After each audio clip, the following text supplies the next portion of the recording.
Hearing the live stream. Got it. You asked me if I got it. I got it. Got it. Do we got it? I think we might have it. Live stream. Oh, I better mute myself because good Lord, that sounds scary. You asked me if I got it. I got it. Got it. Right. Do we got it? I think we might have it. Yep, there it is. So let me pop out the chat. And this is going to be fun.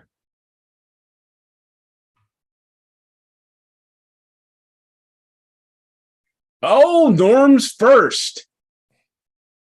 Norm's first. So who's on first? Norm's on first.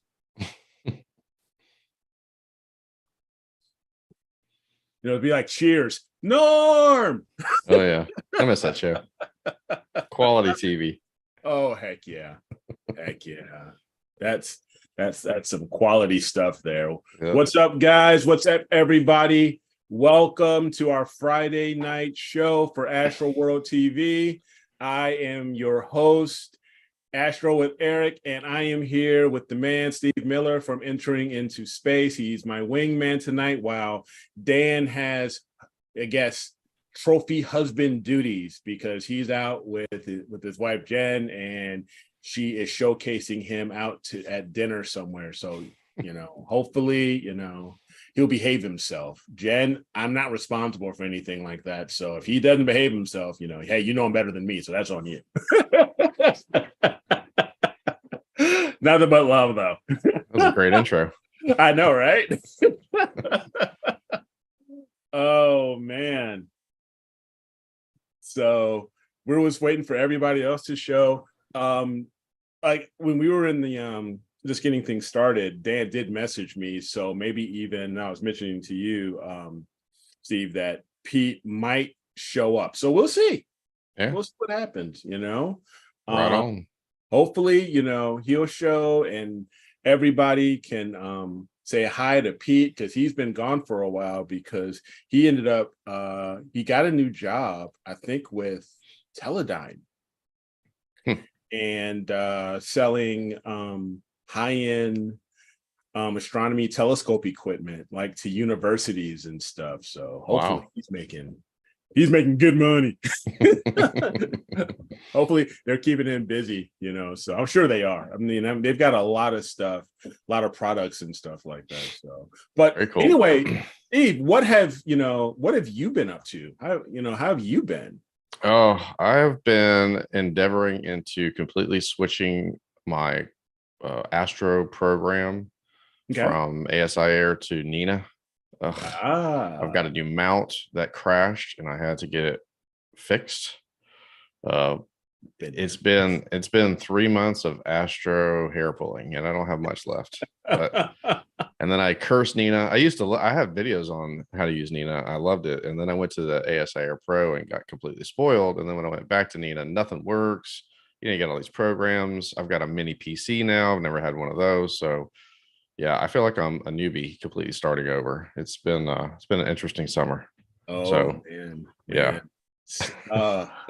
I feel you. I feel the pain because I've been doing that as well. And for tonight's show, speaking of switching or building up a rig or building or changing things, I figured for Friday night, everybody, since we consider this our newbie night, Friday night is newbie night, I'm gonna take a play out of Steve's YouTube playbook here, and I'm going to build a rig that and I'm going to see how much it's going to cost, like a getting started rig, or my idea of a getting started rig. And for me, when I buy stuff or when I get into certain things, I go full bore and I do like all kinds of research, and I'm talking to folks and getting this and getting that and just figuring things out. Like it was almost like, it reminds me of when, because I'm also a camper. I don't know if you noticed, Steve. I'm also an RVer. I have a camper. Very cool. And and it's kind of cool. And my wife Robin, when I decided we wanted to do this because we were like going to camp, camper shows.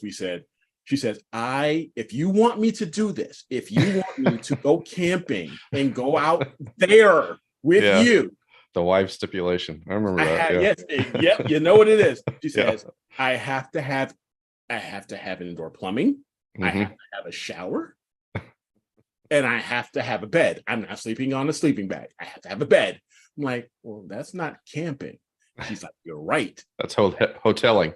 That's called yes. Yes. And we thought, like my friends who do, camp, we call that glamping. Yeah. It's glamorous camping. It's glamping. So I was like, all right, cool. No problem. I mean, I've got a truck. It's all good. I got something to pull this thing with. Yeah. Hey, Charity. Hey, Corin. And, we said, all right, let's just get a nice little trailer, something small, nothing special. My friends were like, oh, no. You don't want to do that. If you're going to do this, Eric, you want to go. You just want to go for it and get it all done. You want to skip all the pop-up and travel trailer. You want to get a fifth wheel. Oh, no. And a CDL license. Yes. So I was like, that you put that one on the back of the actual truck, right? It's the actual bed. You're like, yes. So I'm like, all right. So that's what we have. We have that, and that's what I move around, and it's a lot of fun. But like I said, I'm doing all the research, doing all this. So when we talk about building a rig and building a telescope for, if you're just getting started into astrophotography, and if you're going to use a telescope, I'm not talking about a DSLR, I'm talking about a telescope, and you want to go for it, and you want to make the investment, we are going to go to a few different sites. I have no affiliation with any of these sites. Full disclaimer. I don't have any I'm not getting anything. So we're going to you don't have royalties and dues to High Point Scientific like I do. I owe them money. I don't even know why. Owe them money. Yeah, I don't even know how. I'm in debt. They're like they're like, they're like,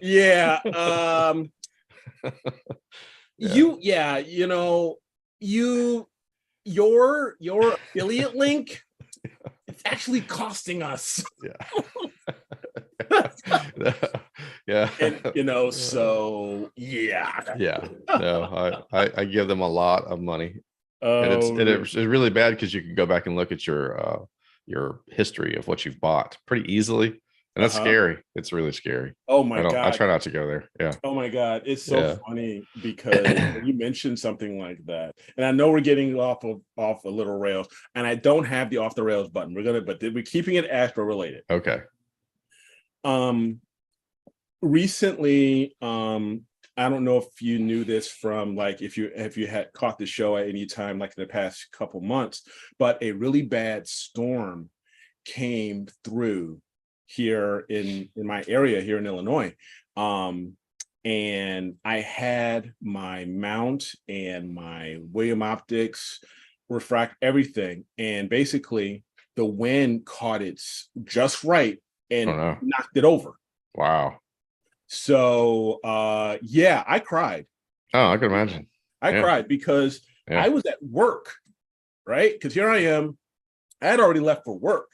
And my daughter calls me and says, Daddy, your telescope and everything, it fell over. It's in the backyard. I don't know what to do. Oh no. Wow. So and my wife, I wasn't, she had just recently got out of, outpatient surgery. So she wasn't going to lift that stuff. And I wasn't going to make her lift that thing. So it stayed in the backyard over while water's getting into the gizmo. Oh no. Wow. So it was bad. But it leads me to the point of when you're talking about, how much you've spent with High Point. I actually got insurance for all of my gear. And so I had to come. Yeah. So I had to, I had gotten it earlier, last year or something. So they wanted all the receipts. So I actually added everything up. And it's just like, how much? What the? Yeah. Did I show that to my wife? Hell no. Mm-mm. Mm-mm. Or just man up and just say, hey, I spent this, whatever. Yeah, there he is. You gotta have some swagger. Is it? Yeah, I did it. I did it. Hey, here comes Pete. Let me see if Pete's gonna hop in here. See if he joins. I just admitted him, and he's connecting via audio. So let's see if there he is. There's Mr. Teledyne. What's happening, brother? Eric, good to see you, buddy. Good, man. How are you? Oh, I tell you, I thought definitely it'd be kind of fun just to kind of hang out and just join in and see what you guys are up to. Oh, yeah. Look, everybody. Pete's back. Dan called him and we sucked him back in. Pete thought he was out like the Godfather, but we brought him back in. Was day to work out of home here today, and I thought, hey, I better reach out to Dan. And Dan said, oh yeah, we've changed everything. I said, you got to go to Zoom. I go, really? I said, where are you at? He said, oh, I'm AWOL today. So, yeah, he's playing trophy husband with Jen. So. Oh, is he? Oh, cool. Well, hey, yeah. I don't want to interrupt anything, but I just thought I'd join in if you guys don't mind me hanging out with you guys. No, absolutely not. Okay. Absolutely. You know you're always welcome, man. Always welcome. So like I was saying, so with everything that happened with the insurance, so I was just like, and I just saw all of that money, and I'm just like, thank God I got insurance, dude. Oh wow, thank God. So it's like one of those things that we've talked about for a while ad nauseum. Probably, guys will forgive me, you know, and all of my woes. But if you're gonna be spending this kind of money, you might want to think about some type of small, policy or something, not homeowner, just a simple side policy or something. But anyway, so what we're going to talk about, and I was telling this to everybody here, Pete, and mentioning it to Steve, is that I'm going to kind of build my idea of a get started rig, right, for astrophotography. And then I'm going to see how much is all of this going to cost me. Just to say, this is intro. Yeah. Very basic, or my idea of basic, and everybody else's, and the actual human term for basic is totally different. There's levels of basic. There's very levels of basic, and I'm probably on the high end of basic. Yeah. So yeah. But how things before we get really started, Pete, how are things for you and the new job and everything? How are things at Teledyne and stuff like that? Doing pretty good. I just can you guys see me, because I can't see you? Yeah, I can see you. Oh, okay. Sure. I guess I'm just in the middle of trying to log into the chat, but no, everything's going great with Teledyne. I was 3 weeks ago. I was out at Berkeley at the particle beam accelerator, and then just this past week I was out at Stanford at the linear accelerator. I mean, it's just incredible to see these projects that these people are actually working on. And then this week, I guess the first week in October in San Antonio, we've got a booth at the American Astronomical Society, and it's a social get-together. So it should be a lot of fun. But no, I mean, everything's going pretty cool. Absolutely, everything's going pretty cool. And talking about particle accelerators and neutron guns, and you got like one of those universities got like an actual flux capacitor. It's amazing what they do is they have these multiple ports that are coming off of this. Well, what they do is it's like a cyclotron. So what they do is they have these magnets. They'll shoot this particular particle accelerator, and then they'll bombard it with these lasers.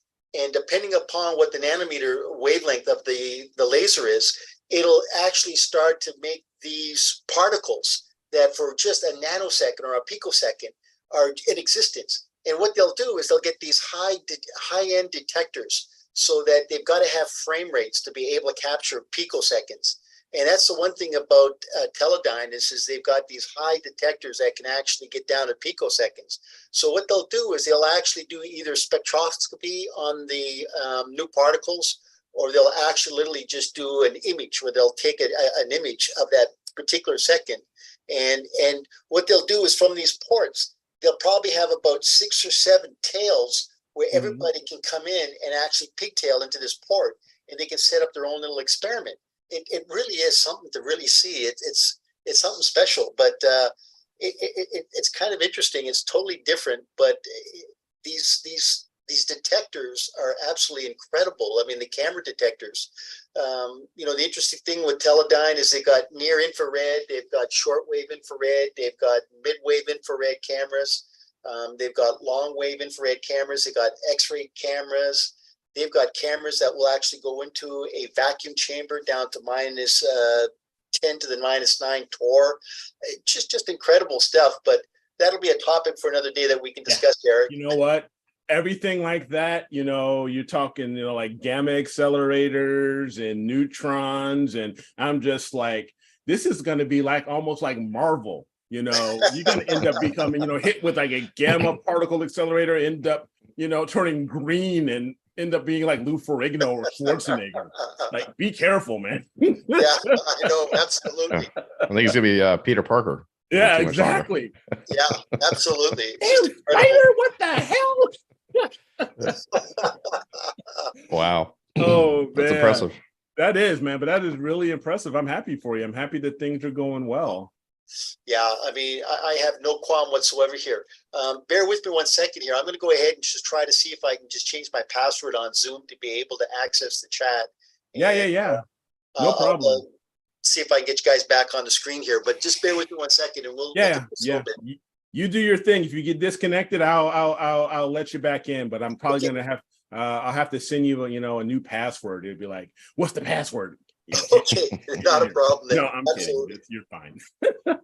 So yeah. So like I said, for Friday, we're gonna do building a rig, but we're also gonna have the image of the week announcement. So don't forget, go to astroworldweb.com/IOTW if you have not yet, and place your vote for image of the week. All right.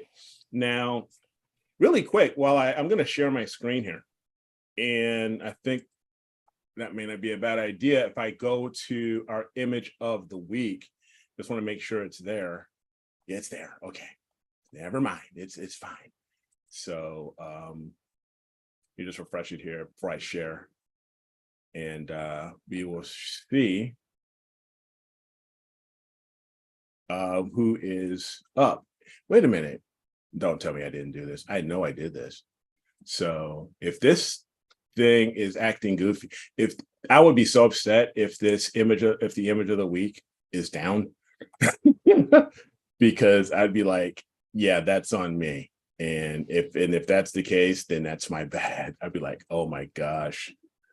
So yeah, there are only 2 images out there, and for some weird reason, it's not showing up for me. But I will be able to go back and show you those in just a second. So yeah, there's just 2 images right now, and so yeah, Norm, I agree. Yeah, it's a bit, that's a bit sad, but I encourage, if you have an image that you've been working on and you feel really good about it and you want to, put that out for image of the week so you can be part of our calendar for 2024, just go for it, and share this show, share Astroworld TV with your friends, with your astronomy friends, share it with your astronomy club. Let them know that you got guys like me, so, the crazy guys like me and Dan and Pete, when he comes on, and, you got Steve here hanging out with us, let them know that these guys are really cool. They have a lot of fun with this, with this lifestyle, with this hobby, and bring them on along. And so share the show, share the link the YouTube link. If you're on Facebook, share down the public, give us a like, all of that. So really, we would really appreciate it. Norm says, I feel really good about mine. I sent them to the trash can and compete with these experts. So it's like, wow.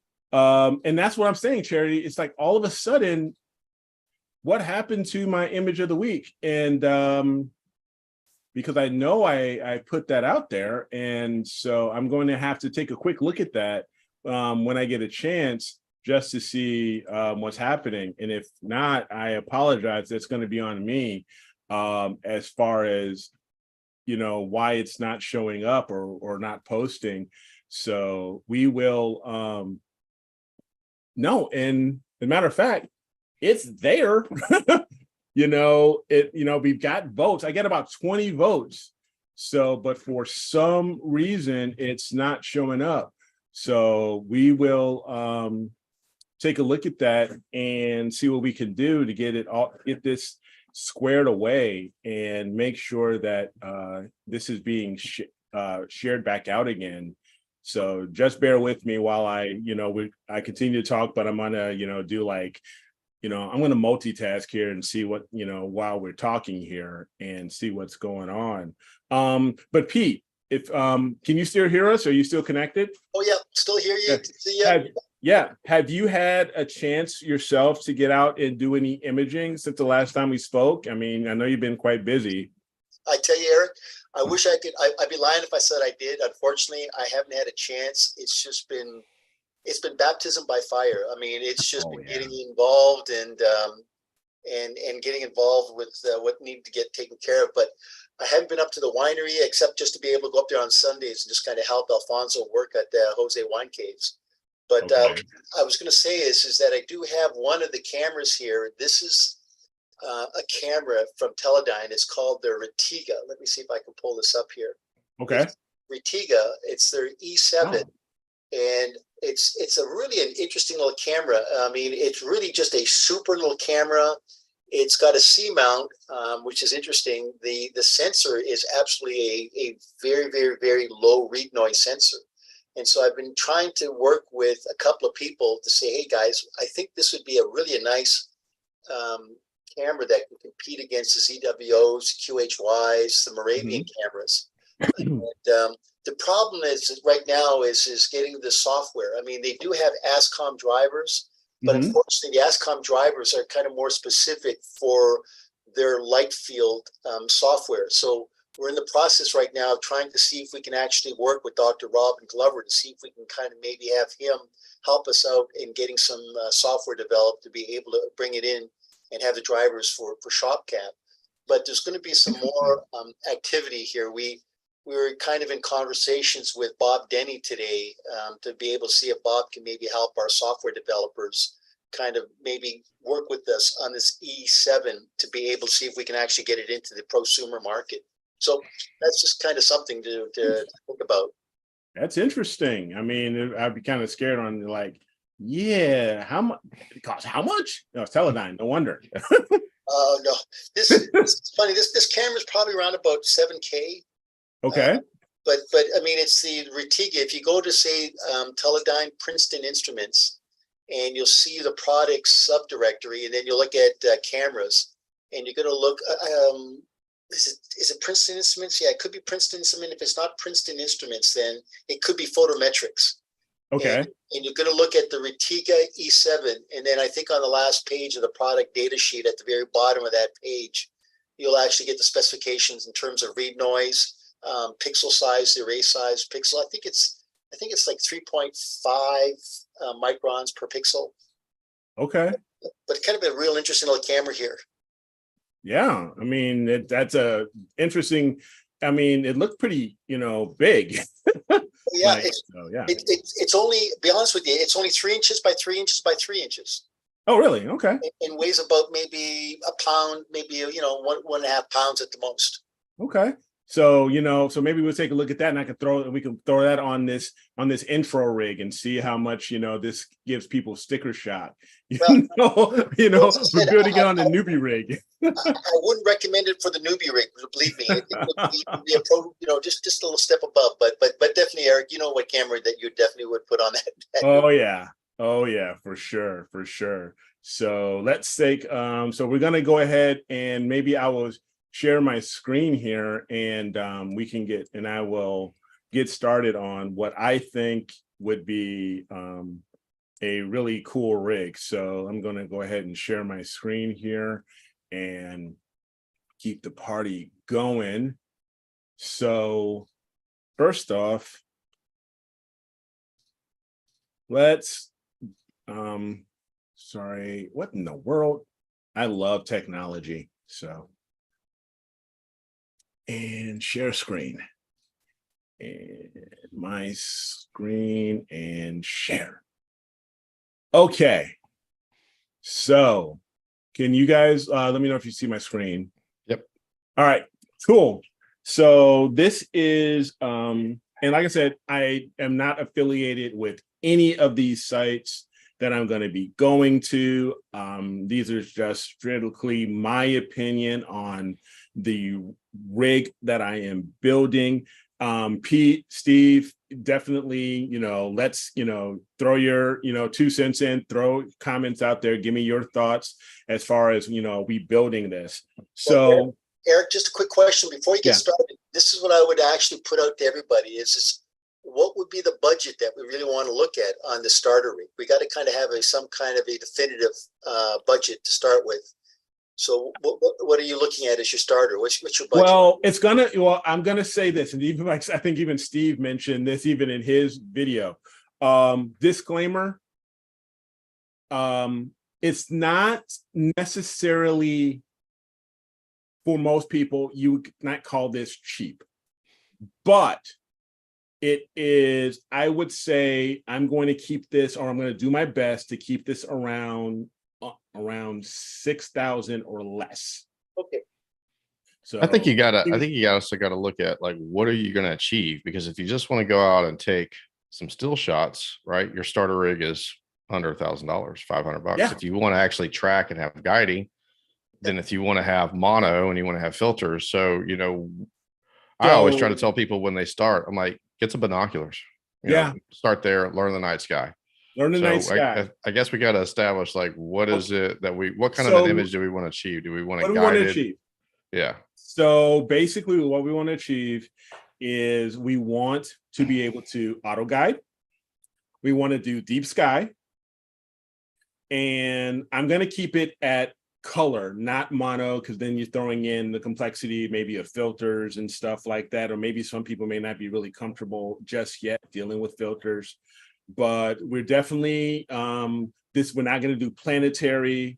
We're going to do just deep sky. Oh, there's Orion. I want to take a picture of Orion or something like, or a galaxy, something like that. Right. Yeah. So that's wide field. Wide field. So let's see what we can do here. So like we were saying, like we were all saying, like the heart of every rig is the mount. It's the brains, it's the heart, it's the nerve center, almost, it's everything. So you want to invest a good amount into a mount, and pending on and maybe even something that's easy to use or maybe easy to get around with, and because you don't want to get discouraged taking this setup in and out, maybe out of your house or out of your garage or moving around with it and stuff like that. So I am thinking that and keeping with today's technology and all that stuff, I'm going to go with what we call a strain wave mount or a harmonic drive mount. Why am I going to do this? Well, there's a couple of reasons. One of the biggest reasons is the weight. The weight, is the weight of the actual mount. Many of your, I would say, entry-level mounts, say over the past 4 or 5 years, maybe like your HEQ5, your AVX, things like, or those similar types of mounts, they aren't, necessarily light. I mean, they're light, but they're not like, you got to get them around, you got to move them around and stuff like that. So the whole setup, moving everything out, you could be talking 60, maybe 60 pounds or so, maybe a little bit less, 50 pounds for that mount. And that includes, and you have to put on a counterweight, and you have to take account of that, and maybe a few other things. Us also probably balancing. You have to deal with balance, where you don't have to necessarily deal with that with a harmonic drive mount. And with a harmonic drive mount, the weight capacity is a bit intimidating for the size of the mount. So you can carry a lot more weight on that mount than you can the actual size of the mount itself. And many times also they're easy to move around with, easy to travel with, easy to take with you if you're interested in going to different sites and stuff like that. So first off, this is my thought, is the AM5. It is a very, and I'm not saying I'm all ZWO or anything like that, I'm just giving you guys examples. So this one comes with a carbon fiber tripod, so the tripod itself is very lightweight, and the AM5 itself, I believe, weighs just 12 pounds. Yeah, right there. Wow. It's 12 pounds, and it can carry over double its weight, 28 pounds. And if you did want to put on like a 5-pound counterweight, you can go up to 44 pounds. So if we look at this mount here, we're talking, I'm rounding up here, $2,300. So I'm going to go there. So I'm going to say $2,298. So an AM5, $2,298. All right. So there's that. Okay. So this is your start. This is your mount. And next is going to be, your telescope. And the type of telescope that I would recommend would be an apochromatic telescope, apochromatic refractor.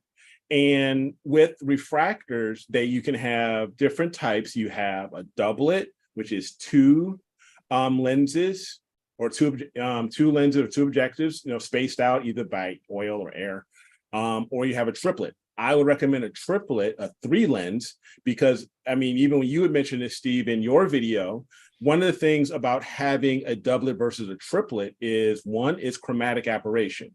Mm-hmm. Now, with chromatic aberration, what that is the light waves, the red, the blue, the green. When you are, if you're using a doublet, you risk that chromatic aberration, which you can end up like with purple rings around your stars, or really funky looking stars. But with a triplet, you can deal with all three light colors, red, blue, and green, and you eliminate that chromatic aberration, right? So I would recommend, if you can, get a triplet apochromatic refractor. So what do you guys think on how I'm doing so far? Yeah, man, I definitely agree. I think the like an 80 millimeter, I think that's a good safe place to start. Mm-hmm. The brand, I have a Meade. I don't even think Meade even exists anymore, much in that market at all. Unfortunately, that's how old my gear is. Right. But I would definitely go William Optics. I own a William Optics doublet. So and that's what I am looking at right here. Yeah.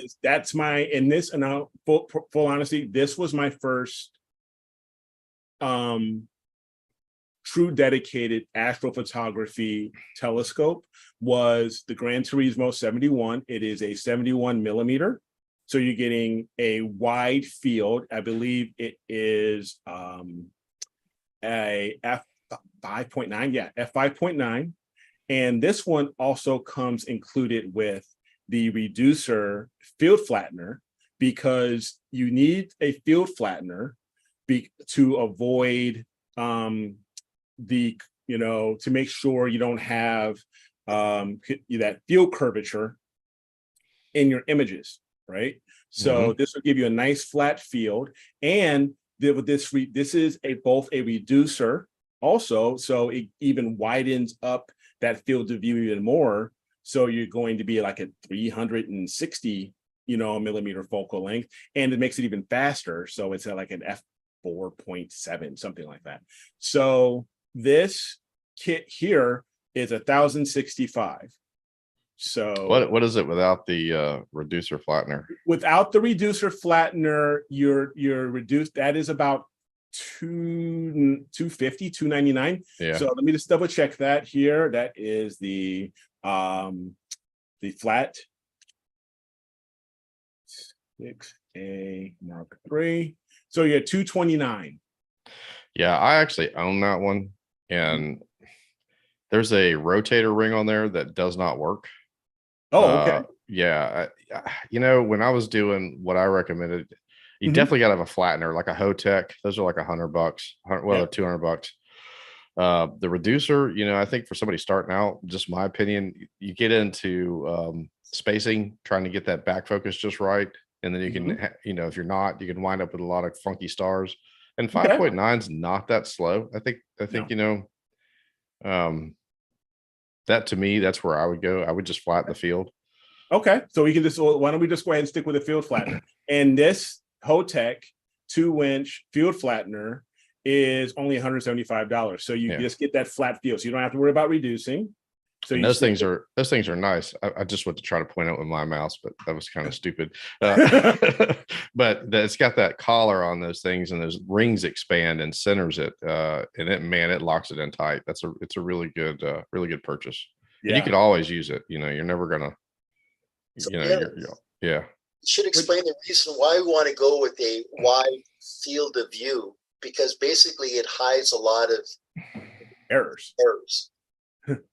And you should really explain why it's the best way to go when you're starting out. Yeah, and that, you want, especially when you're starting out, you don't want, I would say, stay away from slower like Schmidt-Cassegrains and things like that. The wider fields, you have a lot more forgiveness versus a narrower field, and it's much easier for what we'll talk about just next, which is auto guiding. Yeah.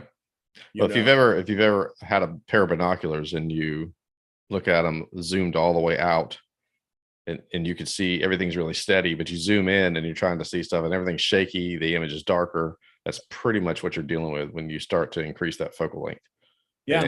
And it'll frustrate you quick, and we definitely don't want to build a rig that's going to have somebody be frustrated and park it and hang clothes on it. Absolutely. Which I've seen. That you're absolutely right. So we have our telescope and we have our flattener, and that was we said $175, which is really, really good. So we've got that so far. So 175. All right. So those are those pieces for that. Now we can talk. We're also going to talk a little bit about auto guiding and guiding, and when you have a equatorial mount, a go-to mount, they have tracking. So they track stars. They track your stars, but you also have with these stars, you want to keep in line with your target. So when you're auto guiding, you're locked on to a particular star in that area of where you are shooting your image, and it tracks and follows using software such as PhD2 guiding to keep an eye on that particular star, and it follows that star and keeps things in line so you can take long exposures. Because on average, for most scopes, especially lower end, low cost scopes and things like that, you could maybe only go without guiding for half a minute, maybe a minute if you're lucky. Yep. But you want to be able to, and if you do that, and you can, and if you go beyond that, you risk having star trails.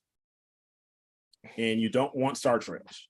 So you want to be able to keep that in mind. So one thing is that you want to get what we call a guide scope. So, and I'm just going to do 30. You want to get a guide scope. So I'm just gonna, and I know what people are gonna say about me choosing these things here and there, but one thing is that for me, and is that using certain pieces from the same manufacturer and sticking with a particular manufacturer, things seem to work a little bit better together. All right, because we're going to try to keep things somewhat simple, and basic and stuff like that. So here we have a guide scope, a mini guide scope. It's 30 millimeters and with a focal length of around 120 millimeters.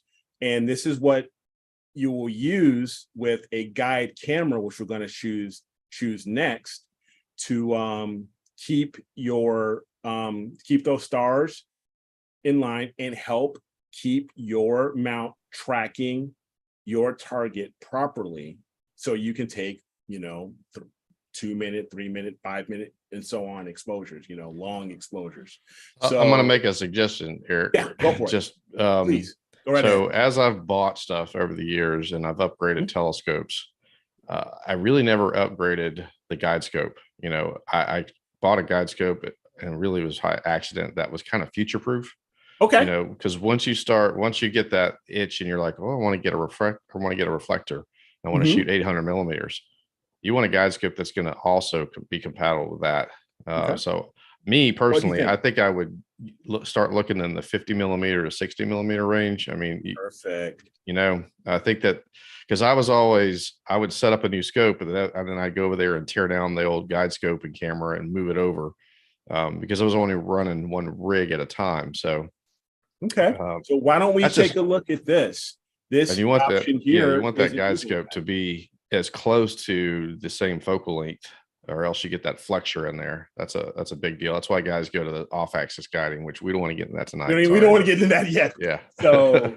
So with this here, this is an Evo guide, 50 millimeter, which is very close to the 71 millimeter Apple refractor that we've selected. So this, and to your point, something like this, you can definitely consider probably future-proofing yourself. Yeah. So why don't we go with this? We'll just say this is 335. So there's your guide scope. And we're going to say that's 335. Now, so you have your guide scope, and now you're going to need a guide camera, okay? Because you're going to put a camera into the back end of this guide scope. So if you go here, right in the back of here, your camera is going to go right into the back of the guide scope, and then you'll lock it down and then get it into focus.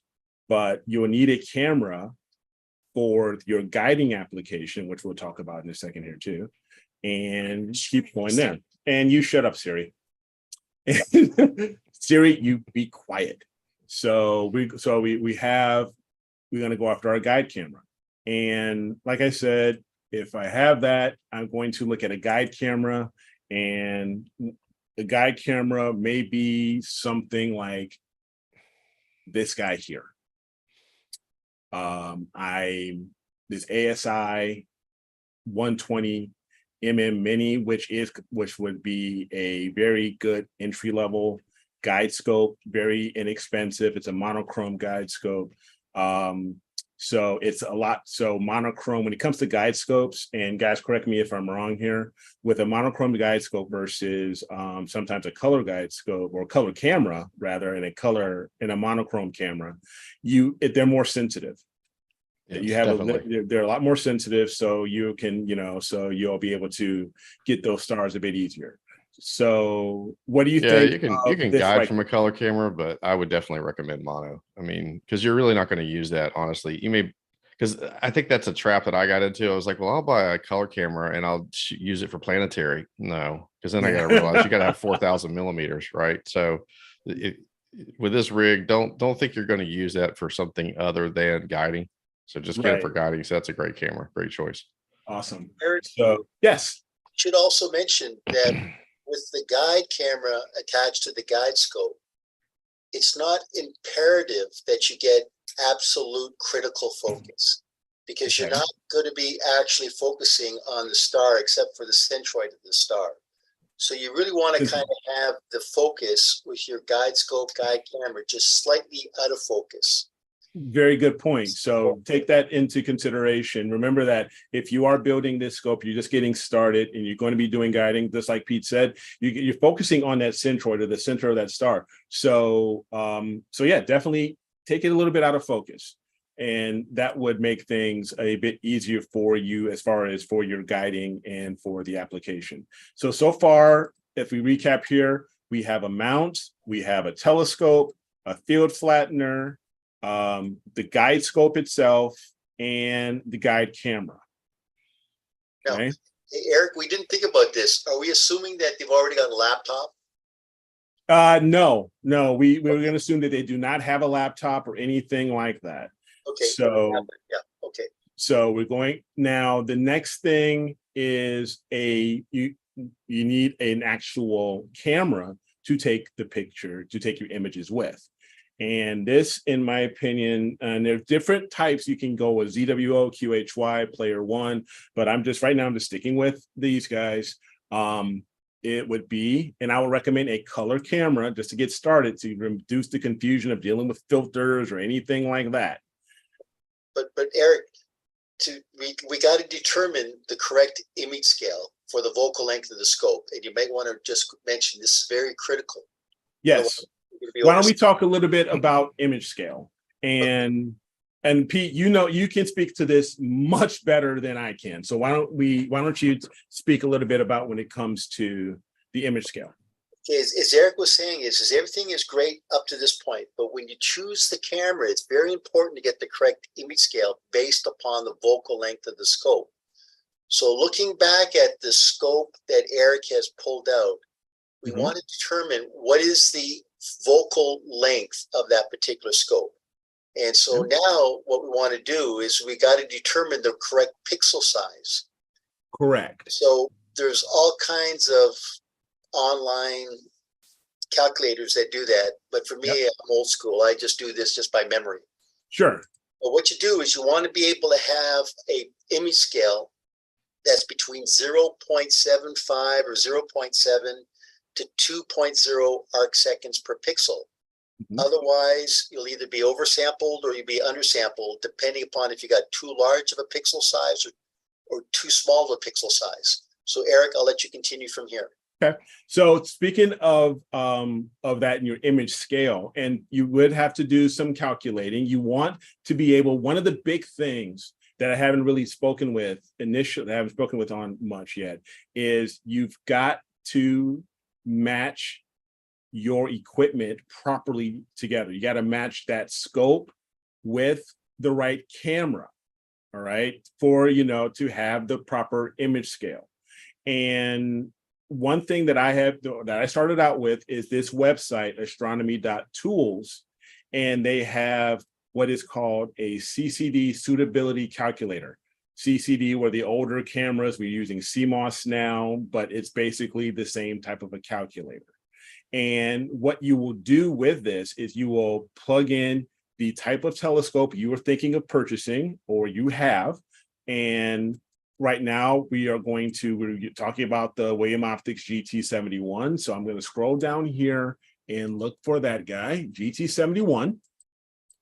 And it's at a 420 millimeter focal length. So right here, your resolution formula, like Pete was mentioning, is your pixel size divided by your focal length multiplied by 206.265. Okay, so you have your focal length here. We are not using a reducer. Remember, we're just using that Hotech field flattener. So far, our resolution is at, just not even putting in the camera yet, we're at 3.14 arc seconds per pixel. And right now we are way over undersample. So now we'll select our camera. And what I want to do is I'm also going to go to the 533.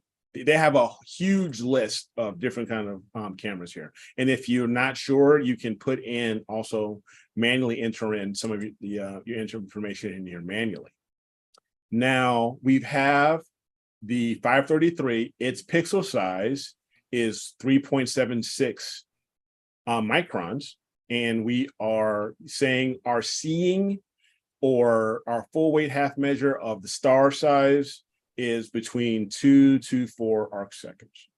So now our resolution, based off of these calculations that we have here, our pixel size, our focal length, multiplied by the 206.265, we have a resolution of 1.85 arc seconds per pixel. And that puts us right pretty much, as we see here in the green, in that sweet spot that you were mentioning, Pete, of staying like around that, 2 arc seconds per pixel or something like that, if I'm not mistaken. Remember, like say 0.7 to 2.0 arc seconds. Yep. You can push that up to like about 2.25, 2.3, but just within that sweet spot of like about 2 arc seconds, you've got it right on there within that green area. Yep. So here we are in that green area, and as we all know, for the most part, green is good. So green good, red bad. Well, like you're saying, Eric, right now, anything between say 3.5 to almost 4.50 pixel size camera would suffice for what we want to be at. Exactly. So, right. So based off of that, this camera, which is $799, would be a good compatible fit for the telescope we're thinking of purchasing. So we're going to go ahead and go with this camera. So sorry. And we're going to go $799 there.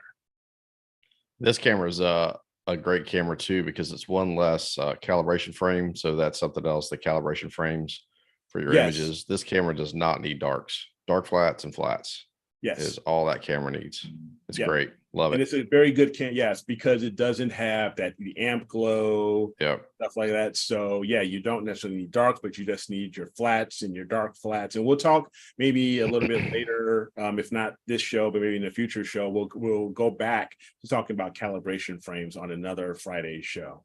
So we have this here. Now, one thing about that camera, I will have to say though, if you're in a tropical climate like I am here in Florida, you have a lot of dew, high humidity, I would definitely recommend the ZWO face mounted dew heater.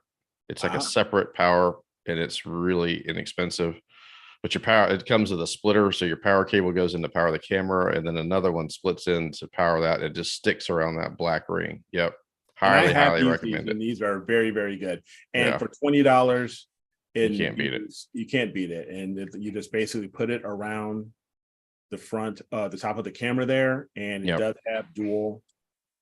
It has a Y cable. So because that is like the worst thing when you wake up and you've got sub after sub after sub that look like donuts. Just it's horrible.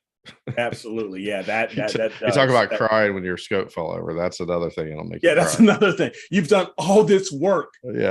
And all of your images are it's these little it's the doodads that'll make or break little things.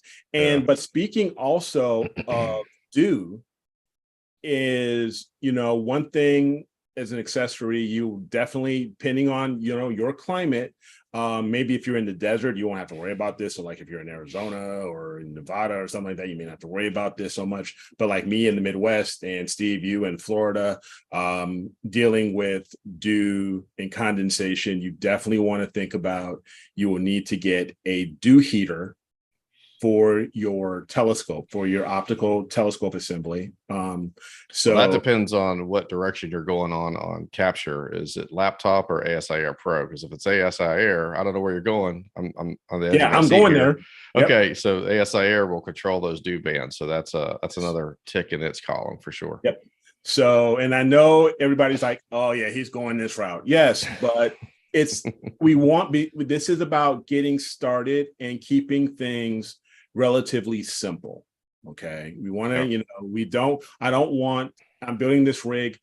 for the hopes that if you buy this, it's going to be somewhat easier for you to use as far as the capture and acquisition phase. We talk about processing and calibration also. We'll talk about that stuff later, but just getting started, to put something out into your backyard, we are definitely going to go there. So speaking of the ASI Air, for those who don't know, and I'm pretty sure all of us, all of us know, and many of us in the chat know, it is a mini computer that does a lot of different things for you. So you do not need a laptop or additional software to do your acquisition, your auto guiding, and what we call plate solving, which is when the camera and when you're going to a certain area of the sky and you take an image, it has its own database, and it will, based off of the area of the sky, it can calculate where you are in the sky, if you are near your target, and if you're not, based off of the solving that it has done, it will slew to where it thinks it will be, that your target should be. It'll take another shot and it'll calculate again and solve again to figure out if it is in fact in the area or if your scope is pointing at the target you intend to image or you intend to shoot. So in lieu of a laptop and additional software, anything like that, yes, we are going to go with an ASI Air. Yeah, it's a proprietary ecosystem, but man, everything is under one roof, and you don't have to download multiple programs like I'm going back to now with Nina. Mm-hmm. Everything's there. All you need is a phone or a tablet is recommended, but I used to run it off my phone. Yep. Could see it. Everything is just very intuitive, and I found like sometimes there's just too many choices in life, at a restaurant or wherever. And in astrophotography, sometimes there's just too many. There's too many bells and whistles. And this thing kind of strips it down and gives you, this is exactly what you need to capture an image. And I think you're going to be a whole lot less frustrated at the end of the night, especially with connection issues. The less USB interface that you have, the better, which this one does. Yes. The only thing I don't like about the Plus is, I think that's what you have up here. Yeah, that's the Plus. It doesn't come with a USB thumb drive, which the Pro did. I don't know why they didn't include that. Would definitely recommend that, but we can get to that. But go ahead and talk about this. Yeah. This device. So with the ASI Air, it is a smart camera. They call it smart camera controller, or it's a mini computer. It's Raspberry Pi based. But here you can connect. It has 4 USB ports, 2 USB 2.0s. 2 USB 3s, and you will normally use the USB 3s with your cameras, okay, like such as the ASI 533, which has a USB 3 output. So you would connect that here, and maybe even depending on the guide scope you have, you can put that here, or you can put in, like we were just saying, a USB flash drive, USB 3.0 flash drive, and have a larger capacity of storage. Yeah, you should talk about the 533 has 2 USB ports at it. So if you nest everything right, you can control your guide camera off of it and save a spot there. So one spot would be to control the camera, the other would be the exactly. So flash if we drive. go right there. Yeah. So you do have, as we were saying here, you have a USB 3.0, the input here. Then you have USB 2.0 outputs. So you can definitely plug in your guide camera, a flash drive, or your mount. There's other, there's other components that you can actually daisy chain into the back of a lot of these newer CMOS cameras that have the additional USB ports. Okay. So that's definitely something you want to keep an eye on. Now, another thing is, as far as this whole thing, is also power. So you do need to supply power to this camera, because it is what right here is a cooled camera, which means there is a fan inside this camera, and you have these vanes here, which is where it sends out the air. It's your fans here, and it dissipates the heat and everything out of these sides here. But this is what cools your camera. All right, so you can help and this helps reduce the noise. And Eric mentioned with ZWO, the power supply is an accessory item. It's not Exactly included. It is not included. It is. Well, the ASI Air comes with a ton of the 12-volt power cables, which is great. But at some point in time in our list here, we're going to have to go to either Pegasus or somebody and get the right power supply with the right amperage to run everything. So here, with the ASI Air, you do have lots of different power outputs here. If I wish I could zoom in here a little bit, maybe. Yeah. So you have up to 4 DC 12-volt outputs. So you can have one for your camera, one for your mount, like the AM5, like we're talking about. You can even supply power to your dew heaters. If you purchase an adapter, which will go from a 12-volt to maybe an RCA type of an adapter, unless you do have a dew heater that does have a 12-volt DC input, you can plug you can plug that in here. And in the front, if we go there, this is where you would actually, like we were talking about, you would have to supply power. Everything for the most part, when we talk about these rigs, majority of them are all run off of 12-volt DC. There are, there's quite a few of them that may run off of 15-volt and other amperage and other voltages and amperages, but this, you would require a 12-volt input. So you would need to purchase a 12-volt, and I'll recommend maybe a 5-amp power adapter, and we will talk about that here too. So you have this. So here you have this guy. So we will go here into our ASI Air, and this is $299. Okay. Yeah, the ASI Air interface will actually let you label the power supply, so you could say, well, one's camera. But when you switch it to dew heater, you actually have some choices in there to either run at full power or scale it back to 50% power. So that's a really cool feature that I didn't know about for the longest time using this thing. It was still having a Pegasus, trying to control a dew. But yeah, it definitely, it's awesome there. Yeah, it definitely is. Definitely. So here, we can go back and let's just quickly, in case you do live in an area that you have to deal with dew, you would want to look for a dew heater that would wrap around the front of your optical telescope assembly, or your OTA, so the GT71. So you'd want to look for a dew heater that would plug in to that you would help dissipate and heat the front your objective, your front glass of the telescope, so you don't have that condensation buildup. So, and your guide scope. Yes, and your guide scope, absolutely. So here we're just going to take a look at a simple dew heater here. And this is a 9-inch length, which I believe is a good size for you to use. And if I'm not mistaken, so you can purchase this and you want to look for the right length, the right size for your telescope. All right. You'd want to look for the proper, where you base off of the aperture, say a 71 millimeter. So you want to look for a dew heater that will fit around your guide scope.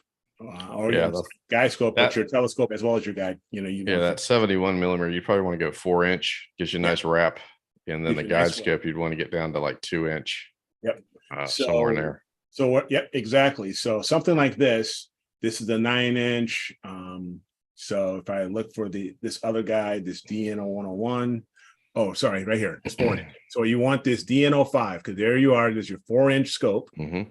Okay, so the item you want we'll go with this DN05. So I'm going to copy that. And I'm just going to drop that into here just as an option.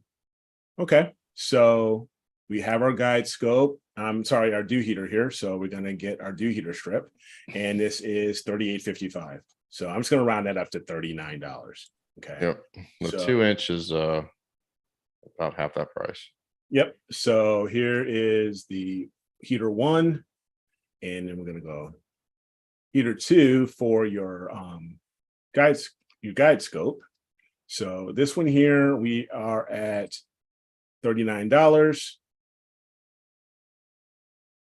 And then we will also look at for your you're probably at this D102 probably, or your finder scope rather. Here you go, your finder scope. So this is a 101, D101. And let's take a look and see how much that guy is. Yeah, that was for a 0.965 eyepiece. I think you might have to go a little bigger than I'm that. A little bigger than that. So yeah, Yeah, let's I'd go down with to that 03 is probably going to be, yeah. Okay, so we go with the 03. Fair enough. So we're going to go with the 03 and $29.97. Okay, so $30. All right, so we're going to go that route. So I'm just going to round it up to $30.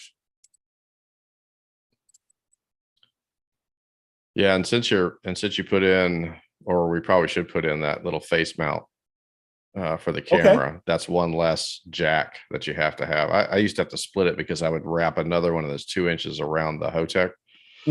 But since we're putting that on the face of the camera, we won't have to do that. Yep, and that is actually because I've had those, and I still maybe even have one in my kit over here. Those are $20. Yeah. So far we have the heaters to deal with the condensation. We have the ASI air to deal with, to help us acquire and guide and capture our images.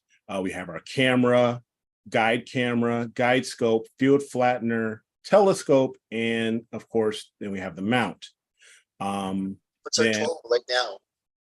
Okay, so let's just add this up and see where we're at. So $1 million. 1 million. Pinkies up. 2298 plus 933 plus 175 plus 330.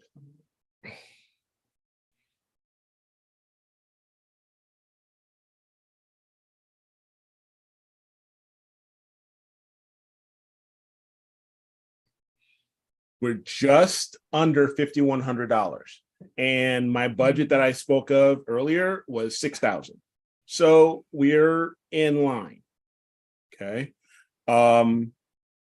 So far, so good. Yikes. Yeah, that's money. But we already said astrophotography isn't necessarily a cheap hobby or a cheap lifestyle. Well, let's look at software now too, because we have to add software. And then if we're going to look at a tablet or a laptop, that'll just kind of just bring everything. Well, we don't have to do that with the ASI Air because that will do everything. So that will eliminate the need for a laptop, unless because you can then do all your acquisition here. And if you have a computer already at home, pending on most of us already do, you will at some point you will need to purchase software, or you can even use certain types of free software when we talk about building our calibration frames or our pre and post processing. But that's what I'm saying, Eric. We're going to look at post processing, so we're going to have to add that cost in. I mean, you got all that raw data. What are you going to do with it? Exactly. So there are a couple pieces when we talk about that you can start out initially for free with a few things. If you're good at certain pieces of software applications, such as GIMP, which I believe is free, or you can use Deep Sky Stacker, which is also free. If you want to use other pieces of software, such as maybe AstroPixel Processor, to get started, you can use that. You can rent it initially for $60, or you can buy it for like $210, or you can go for it and start learning PixInsight, and PixInsight is around $300. Hey, Eric, what's the cable connection for the AM5? I know with like the Skywatcher mounts, I had to buy a special cable cord for that. It is I believe it is a DC 12 volt. So it's the regular 12 volt. It's not a screw-in plug like the Skywatchers have, or I think even No. like a lot of these mounts have proprietary power plugs. So that's why I was wondering what the ZWO is like. Yep. And if I go here, I wanted to see if they had at least a front face. So I think that's the best we have. And it is a DC 12. Okay. And we definitely need a power supply. We've got to add that to the list, or we're not doing anything. Yeah, absolutely. You have to have a DC power. And Eric, I'm going to play the devil's advocate here with you in terms of data acquisition software. Okay. Go with the freebies, but believe me, you're going to learn really quick that you might as well just pay. And I would recommend that you really sincerely probably look at SharpCap. SharpCap really is a great piece of software that will definitely give you what you're looking for in terms of data acquisition, polar alignment, and a lot more stuff. And they're coming up now with 4.0. So, take a look at that cost. And I would say that would be my recommendation. Now with SharpCap, yeah, it's really, I'm not sure what the latest cost is, but I know I spent a very small amount of money for about 5 years of SharpCap. Yep. Yeah, it's not much. It's not 23 euros, whatever that is. Yeah. So, but here, just talking about real quick, as we mentioned power, how are we going to power up everything? Here we have a 12 volt, 5 amp AC to DC power adapter for what you need, your ASI Air, your AM5, and your camera. Because and this is $32, so we'll just go ahead and put this in here. Well, so, I'm gonna throw a caveat because I blew that thing up the other day. You did? Yeah.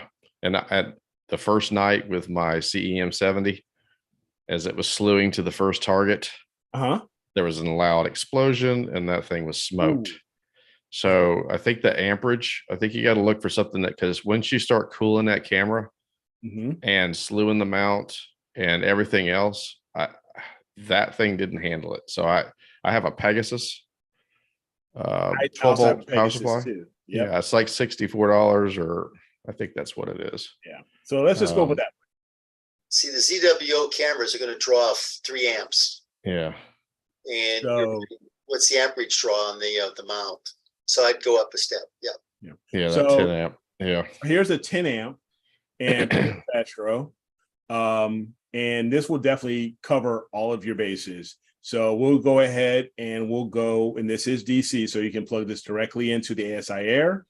And then from the ASI Air has additional DC 12 volt cables that can go to your mount, as well as they have different lengths that you can go to your cameras and power up your camera.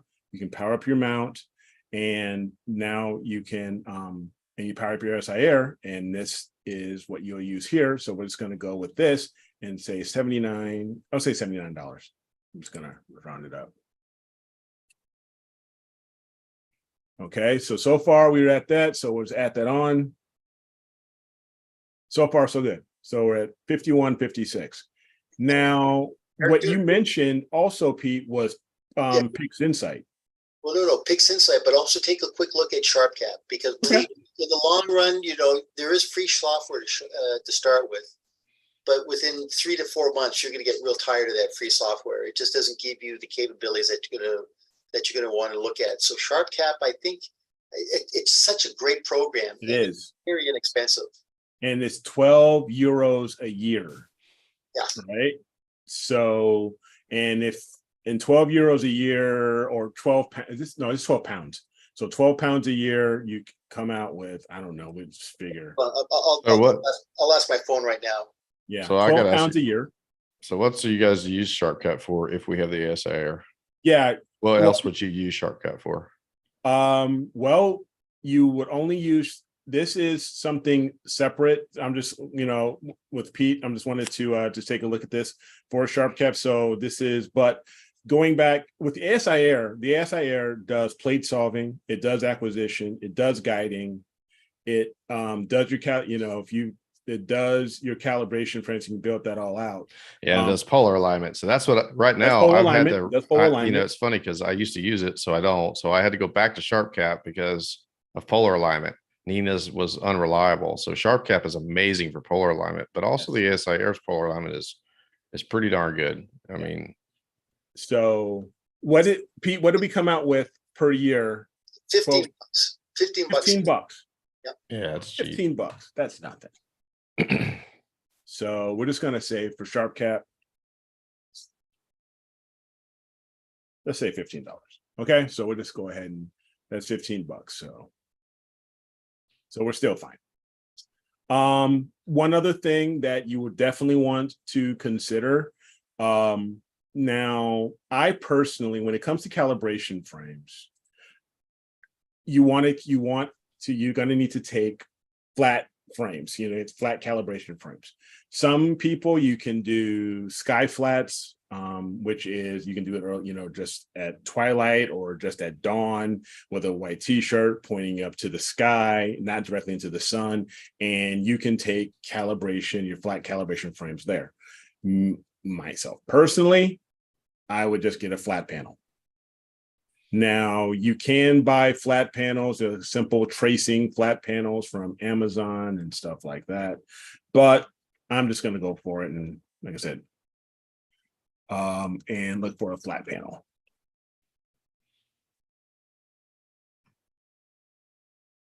And for the size, and I'm trying to keep this size appropriate for the GT71. This is a flat panel which will fit for the GT71 for that aperture, because they can use it up to 6-inch scopes, and our GT71 is a 4-inch scope. So you can utilize this field flattener, and it's a dimmable panel. So we're going to go 202.56. Like I say, I'm just going to round it up and just round up a little bit. Yeah, and the nice thing about those flat panels are that you can really adjust the light that it puts out. Because if you just go tracing panel like I did in the past, you're going to find yourself having to put stacks of t-shirts trying to get your ADU just right, trying to get that flat, just right. Because a lot of times it'll be too bright, or it will be bright enough. So those flat panels definitely have more control over the light that they're putting out. Absolutely. So let's also take a look at PixInsight. And what was I looking at? Yeah. So if we go to PixInsight here, and we want to go to, is it under licenses or is it under the cost? If I'm not mistaken, request purchase. Okay, it was purchase commercial license right there. 250 euros.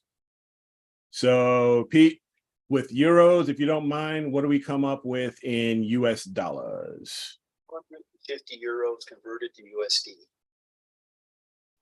266, make it $267. $267. So, and this is what we will use for all of our pre and post processing, like our stacking and all of that.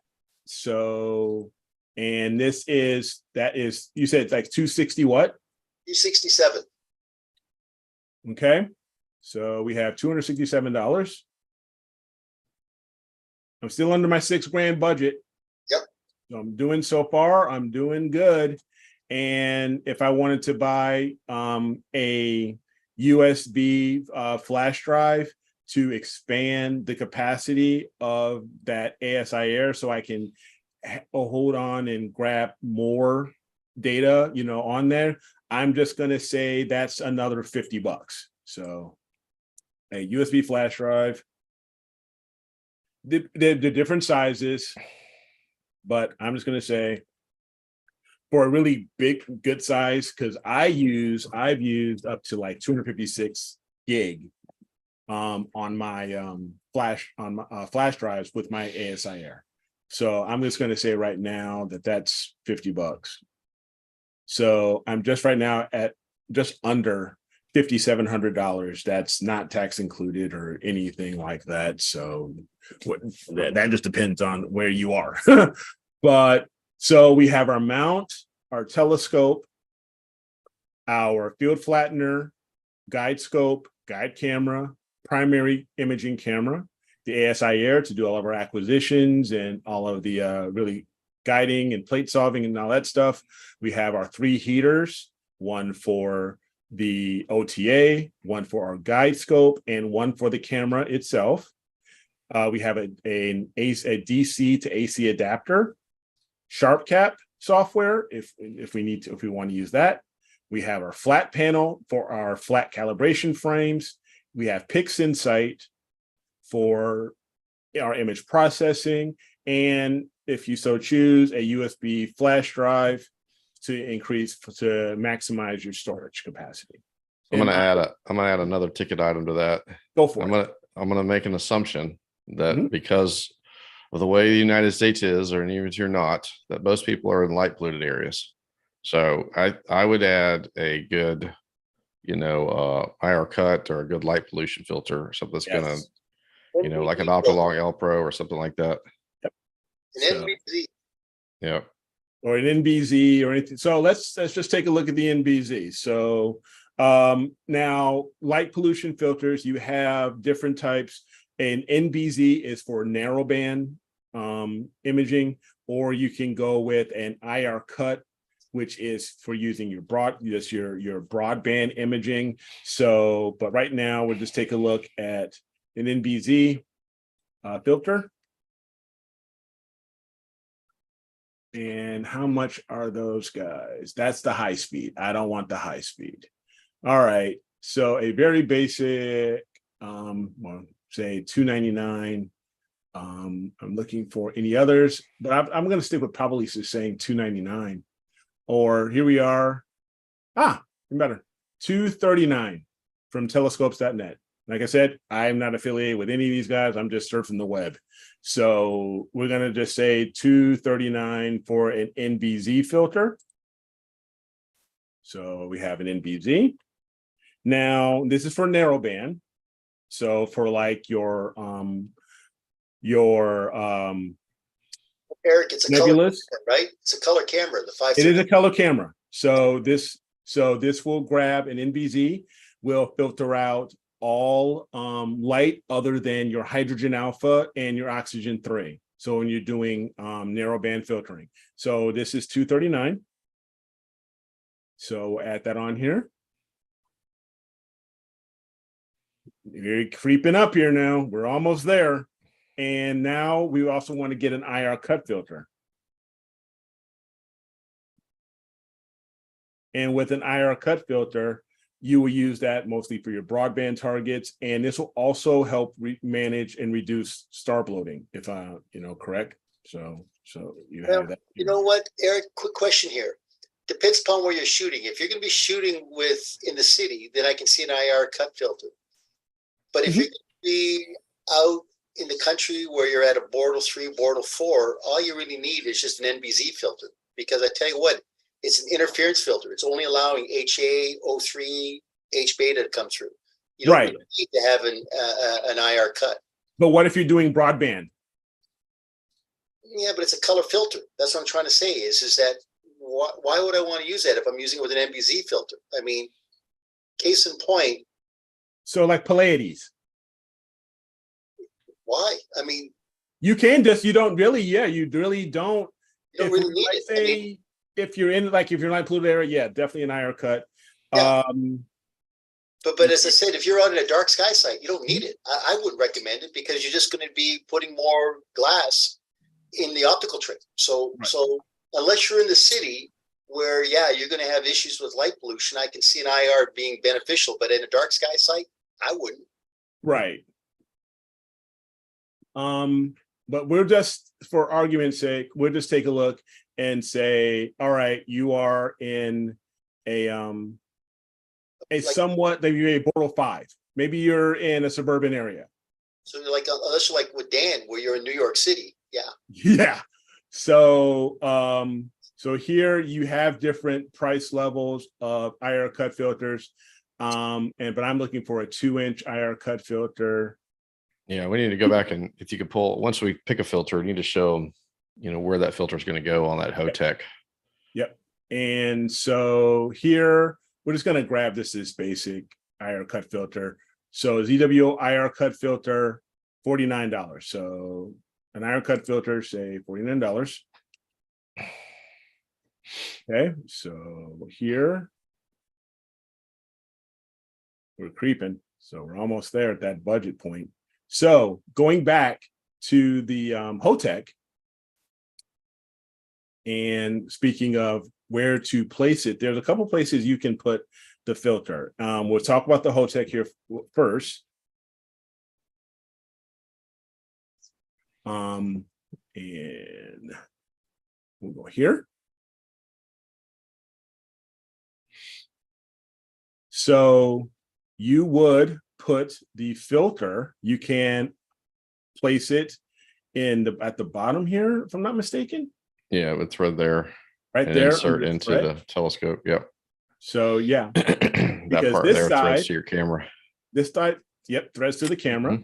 The other side goes direct into your optical tube assembly, or the GT71 in this case.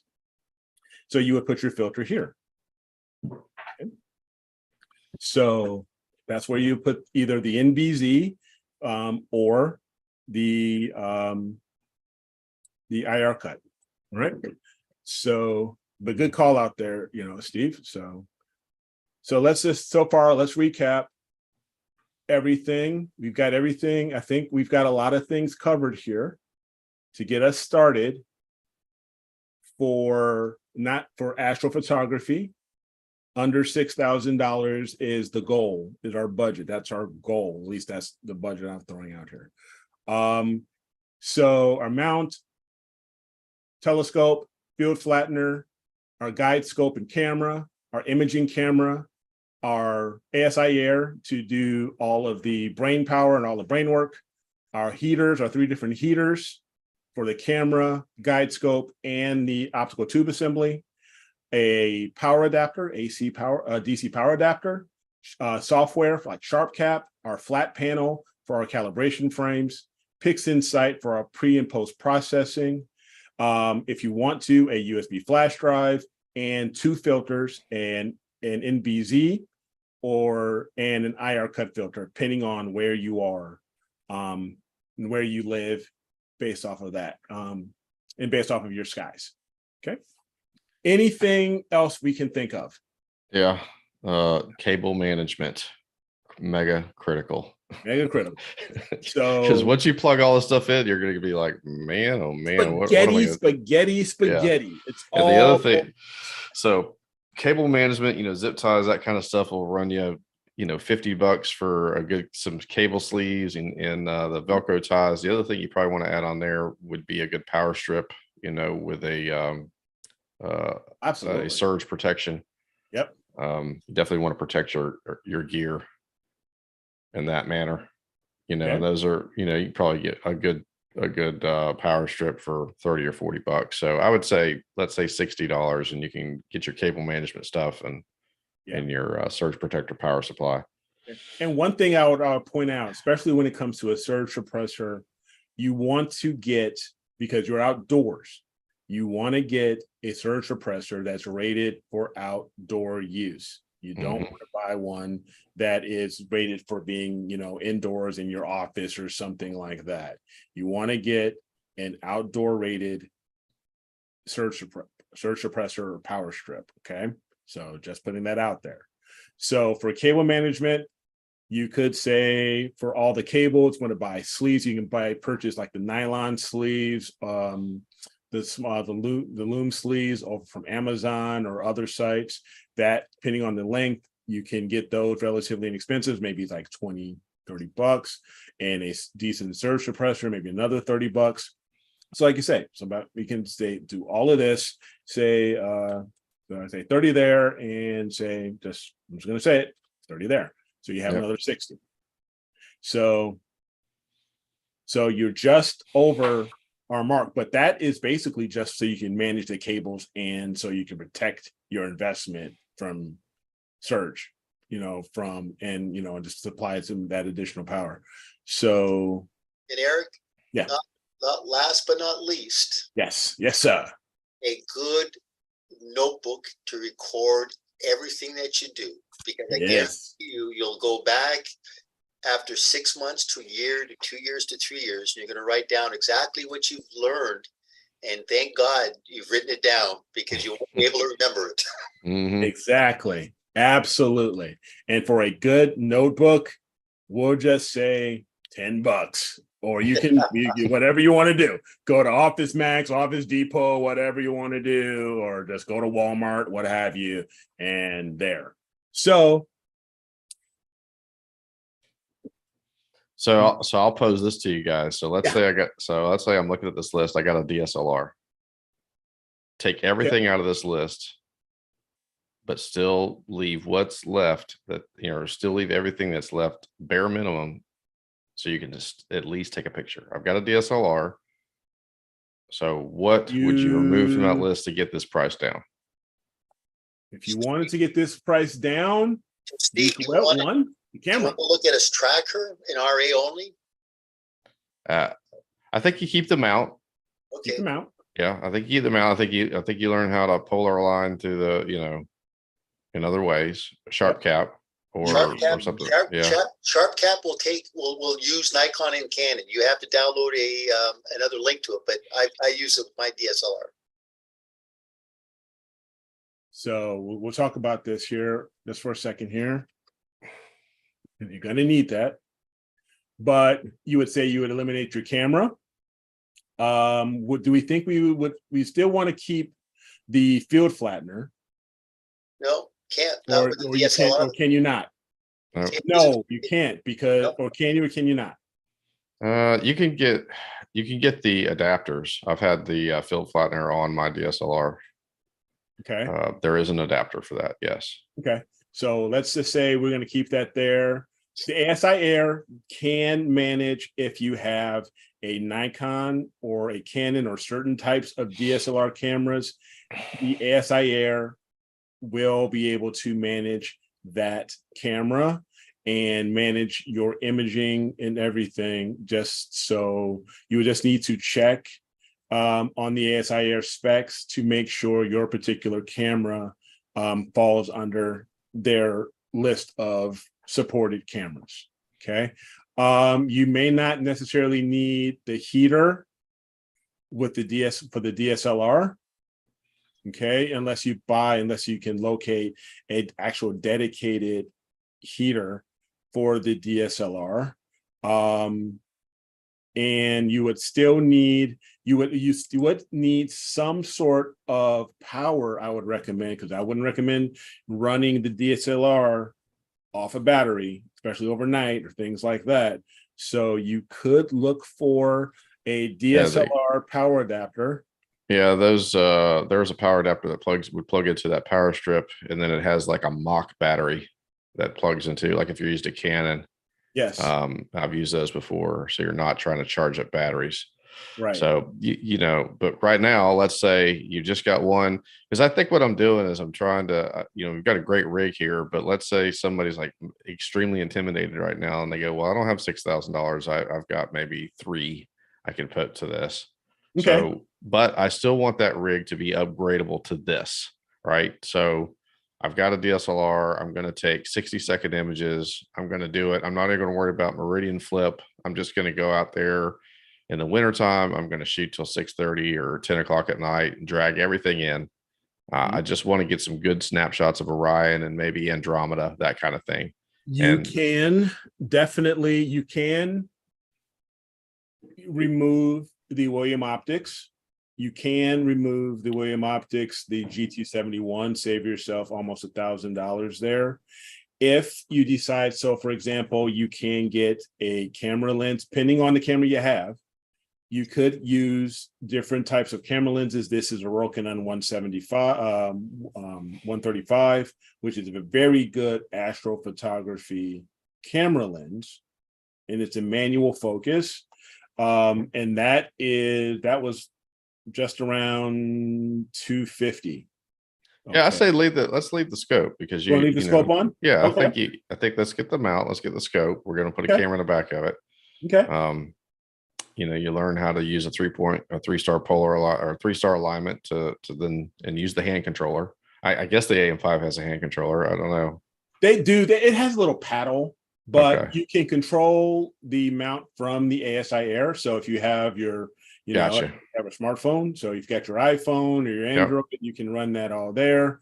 So we'll keep our scope. We'll keep the field flattener pending. That may be questionable. So, but we'll keep it in here for now. I would say you might just drop that heater for the dedicated Astro camera, which would drop it another $40. So you could eliminate. So far you could eliminate, like $7.99 for the camera, and then another $39 for that particular heater. Mm-hmm. If you ever decide to use Sharp Cap, you can definitely use Sharp Cap with a DSLR. They do have, you can get software, and the drivers many times I believe are compatible, so you can use Sharp Cap with it. You would still keep your flat panel. You would keep this. You probably won't have need for the flash drive, so, but you'll have an SD card, so who knows. The filters, you would need to get different filters, dedicated filters. Yeah, I think if you're going to go PixInsight, DVE is such an amazing portion of PixInsight that you're going to get some gradients. You're going to get heavier gradients if you're in a 5 or 6 or 7 like me. But let's maybe remove those filter costs and just rely on PixInsight to do what it does best. Okay, this is my opinion. $239, and then our filter, and then $49. Okay, so we have that, and we still have our cable management. Of course, we still need a surge suppressor. We got to have that notebook. We want to keep good notes. Now, you will want to have what we call a T-ring for the DSLR. And what that does is that connects to the front of your camera, right? Instead of your lens, you would connect that T-ring to the front of your camera, and then you can screw your camera into the back of either your field flattener or directly into your GT, into the scope here. But we're going to say we're keeping this with the field flattener. So Eric, let's define that a little bit more, because if it's an APS-C sensor, it's a T-ring. Yes. It's a full frame sensor. It's a wide T-ring adapter is what you're looking for. So if you have, like me, I have a Canon 6D, which is a full frame. So you can either have it, it's either standard or it's a wide. It's a wide T, yeah, because it's going to be an M48. Yep. So you have either option there. So, and those usually, depending on your adapter, you can, do they even sell T-rings here? Yeah, T-ring adapters, yeah. Yeah, so that's an EF, and you have your Canons here. It's $32. Your wide T-ring, so like something like this guy. So for a Canon, I'm just gonna go there. This is what they look like. $37. Okay, so we're gonna say if you do have, like, say, a full frame camera, we're gonna use that as an example. So we have that there, so that's $37. Okay, so we'll take that into that and there, and then you need that power adapter. You can get that power adapter that will substitute for your battery, that will plug in to either, you can power that, sometimes they're 12 volt DC, or you would plug that into your surge suppressor. Those you can get for about $25. So I would say 25 there. So let's take off that camera, the heater, flash drive, and filters. Okay, but we still need that wide T adapter and our power adapter. We are just we're still under $5,000. Okay, so this way you can still use your DSLR that you've used for family photos and stuff like that. And you can now also utilize that for your astrophotography until you feel ready if you want to go to a dedicated astro camera. So you have that piece. So that's a good call there, Steve. So yeah, and the thing about going, like, you know, then people are going to get on there and start reading about mono, and everybody says you got to go mono, but guess what? The resale value of cameras right now is still so awesome. So if you get that color camera and you take images, and then you're ready to take that next step to a filter wheel and a monochrome camera, you're going to be able to go on cloudy nights or somewhere and get a pretty good return on that 533, because people are looking for those right now. Absolutely. So, you know, that's a good point for starting, because a lot of people say, well, if you eventually want to be mono, which I would recommend you eventually getting to, why would you even start color? But I think, you know, our goal here tonight obviously is to get them out there, but keep them out there. Exactly. You know, that's a big deal. To just chime in on that is, let's think about it. Let's say you got a wife, 3 kids, you got a job to go to. You don't have a lot of time to dedicate to doing mono photography, where you got to capture your luminance, red, blue, green, and narrowband filters.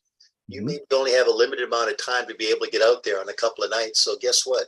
If you're going to set up at night, right down in the morning, nothing wrong with the color camera. And I agree with you, is that when you start pixel peeping, you'll definitely see that there's a difference between mono and color. But I can tell you what, you can get some great images with a NBZ filter and a color filter. And I'm proof of that. If you go to my website on Astrobin, all that is taken with the one-shot color camera. There you go. Yep, definitely. Absolutely. And hey, I started out with one shot. I've only recently moved to mono, say within the past year, maybe year and a half. So for the past, 4 years prior to that, everything I did was one shot color. And it's a great way to go, especially it's a bit more budget friendly. So because you don't have to worry about a filter wheel, you don't have to worry about those filters and things like that. It is less time constraining, because you just have to worry about either that one filter that either NBZ or the IR cut, and everything you're going to shoot that entire session is going to be based off of that one filter, that whatever one you choose to use. So, and you only have to worry about one set of calibration frames, things like that. So it is a bit less, you know, time constraining if you're concerned about those things. So for sure. Processing is a lot easier. Yeah. Yeah, a lot easier. The only caveat to that is, though, for me personally, I would notice that I would have to shoot 10 hours of one shot color to get 1 hour of monochrome structure detail. Yeah, I mean, you know, so if you look at how much labor intensive it is to shoot all those filters, you know, like the ASI Air, I don't know if they're really loop compatible. I know Nina is. If you're shooting monochrome RGB, you can shoot every filter and just keep rotating it. Because I have been in those positions where you shoot your red, your green, and then your blue is trash because the clouds came in. So that is extremely frustrating. But if you're looping, you can get a pretty decent image in one night with a monochrome that you may take you 3 or 4 nights with color. But that's just my only little caveat to that. So I'm just checking the chat here and just looking at a few comments here.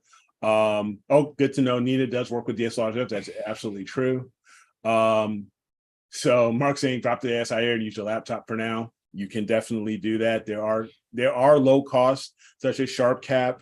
And if you already have a laptop, definitely, you know, you can go that route. Dave saying if you go doublet, which a doublet you will, it is lower cost, but you want to go mono. Okay. So definitely, that is definitely something to consider there, because a doublet apochromatic refractor is going to be quite a bit less. Sometimes even in the case of the G271 here, which is 633, the Zenith Star, which is the doublet version for William Optics, it's probably $200, $250 less than this cost right here. So that's one thing you will want to consider. Charity saying trade the dew heater for an observatory. Yeah, if you if you can afford it and keep into keep it all within your budget, absolutely. So and I've got a QHY 1620 200A out sell for a really good price. Now, speaking of that, you brought up a really good point here, Tom, to consider. If this still gives you a little bit of sticker shock, there are sites such as Astromart and Cloudy Nights. Even sometimes you have Facebook's astronomy buy and sell. There's other methods or other ways, because we were just talking about this, the resale value of a lot of equipment. It's, you can, people are selling because people are maybe upgrading or moving on to different setups, different rigs. You can look at those different sites, and several of these different parts we have here, such as the telescope and, your other things, maybe even the mount, things like that. If you don't want to go with a harmonic and you want to go with a lower cost mount or things like that, you can definitely be even lower than this and go that route to buy secondhand, because there's nothing wrong with having secondhand stuff as long as it's been well taken care of. And from my experience, I bought things secondhand, and from Cloudy Nights and from Astromart, and it's been most of it's been good stuff. Just call Dan. Dan's got everything in the closet. Dan. Oh yeah, definitely. It's definitely in the closet. So absolutely. So, so just also keep that in mind, that many times you can purchase from fellow astrophotographers, astroimagers, their previously owned equipment for sometimes 50%, 70% less than you would buy it for retail. So just keep that in mind if you are even more budget conscious and stuff like that. Even with the camera, you can buy DSLR cameras now. Same thing, relatively cheap, relatively inexpensive and stuff like that. Maybe even some that are even modified, astro modified and stuff like that. So keep that in mind. Yeah, one thing we did though is we built a rig here that's going to last you an extremely long time. Absolutely. With taking care of it and not letting wind blow it over or the sprinklers drown it or anything like that. It's, this is something you're going to use year after year for as long as you can stand it. This is not something that 2 years down the road you go, well, it's worthless and I got to go replace everything.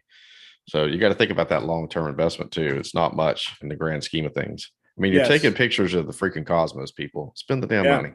Okay. Spend the money, because that light that you're putting onto that sensor is can be hundreds of light years or millions or thousands of years old. So grab that stuff.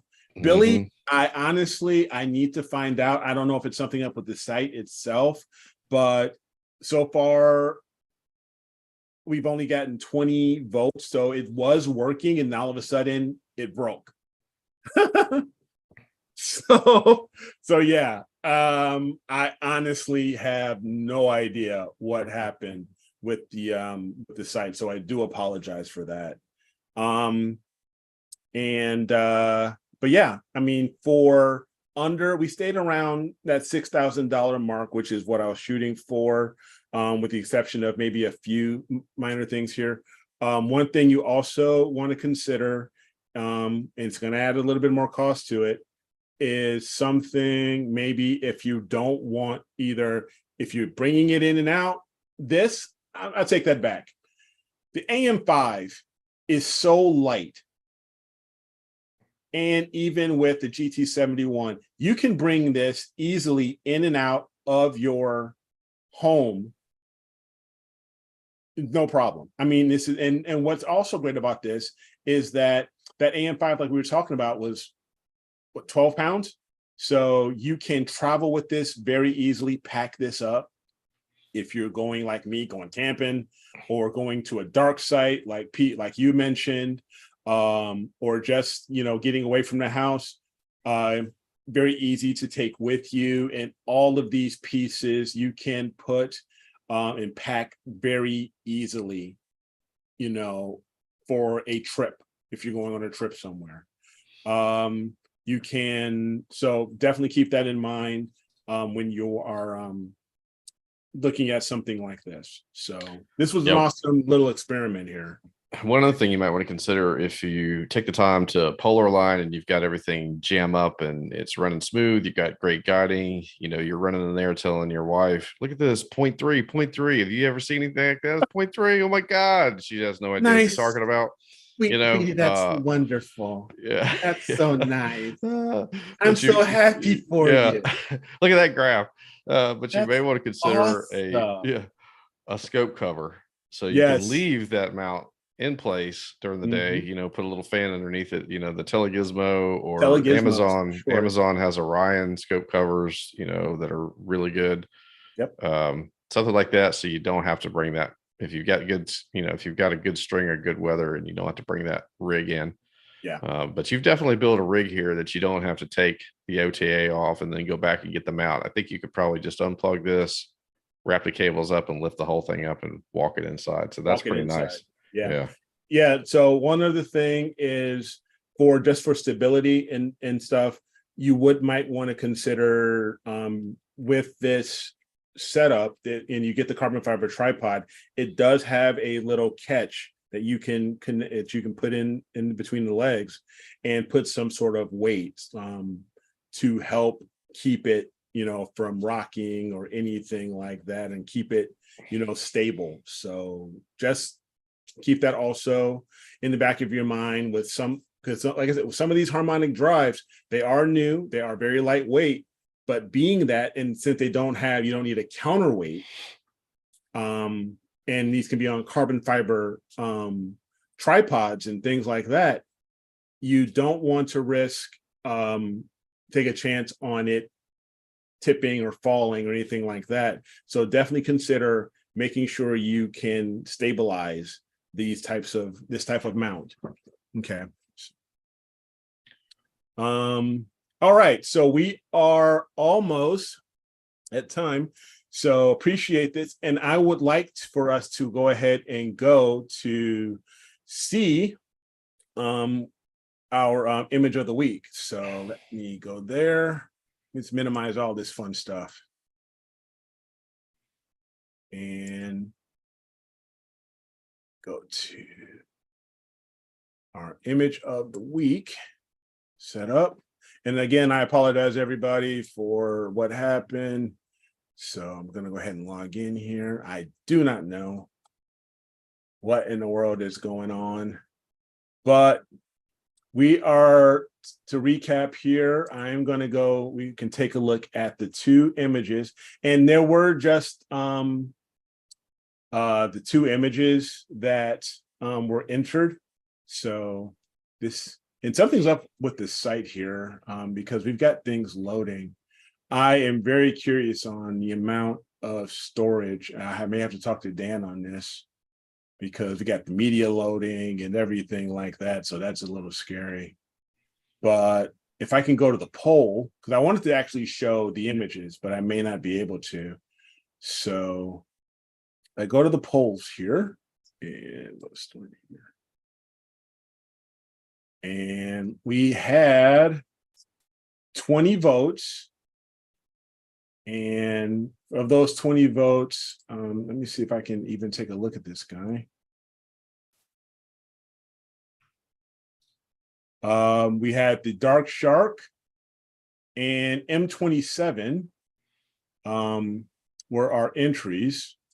So we had the Dark Shark from Josh Kovac, and we had M27 by Chris Ferguson. So let's see who our winner is.